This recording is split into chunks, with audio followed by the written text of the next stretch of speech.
Hello guys, আমি Arpita and welcome back to my channel. আবারও এসে গেছি নতুন একটা ভিডিও নিয়ে। এটা গতকাল সন্ধ্যের ভিডিও।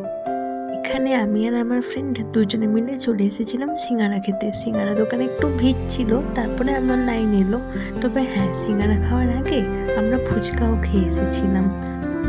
তবে ফুচকা খাওয়ার ক্লিপটা নিতে ভুলে গিয়েছিলাম। দুজনে মিলে বাইরে বেরোলে সন্ধ্যেবেলায় এটা ওটা করে খেতেই থাকি। তবে হ্যাঁ, সন্ধে হলেই আমার আর আমার ফ্রেন্ডের এত বাইরের খাবার ক্রেভিংস হয় যে রুমে বসে আর থাকতেই পারি না, শেষে বেরিয়েই পড়ি। তারপর ওদিকে সিঙ্গারাটা নিয়ে এখানে সবজি দোকানে এসেছিলাম। তো আমার ফ্রেন্ড একটা ফুলকপি নিল বেচে বস্তার ভেতর থেকে। তারপর এখানে আলু পেঁয়াজের গাড়ি দাঁড়িয়েছিল, দেখে রসুনটা নেব বলে এসেছিলাম। দিয়ে দুজনে মিলে রসুনটা নিয়ে হাঁটতে হাঁটতে এগিয়ে গেলাম সামনে কোথায় এটিএম আছে দেখবো বলে, কারণ আজকে রুম রেন্টে দিতে হতো, তাই আমি টাকা তুলতে এসেছিলাম এটিএমে।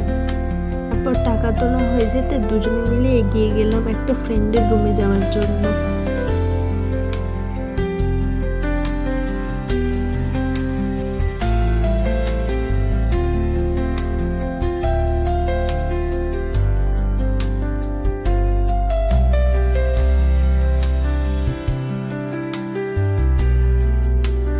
ফ্রেন্ডের রুমে এসে দেখি ও আমাদের জন্য খাবার কিনে রেখেছিল, তো ওই জন্যে বারবার ফোন করে ডাকছিল। তারপরে দুজনে মিলে খেতে শুরু করলাম। এটা গোবি মঞ্চুরিয়ান ছিল, দেখতে পুরো চিকেন লাগছে, বাট আমি একটা দুটো খাওয়ার পর আমার ভালো লাগলো না আর খেতে, কারণ আমি চিলি টাইপ থিংসগুলো একদম পছন্দ করি না, কারণ এগুলো সস দিয়ে তৈরি হয়, যেটা আমার একদম ভালো লাগে না খেতে। তারপর দুজনে মিলে খেয়ে গল্প করে আমাদের রুমের জন্য বেরিয়ে পড়লাম।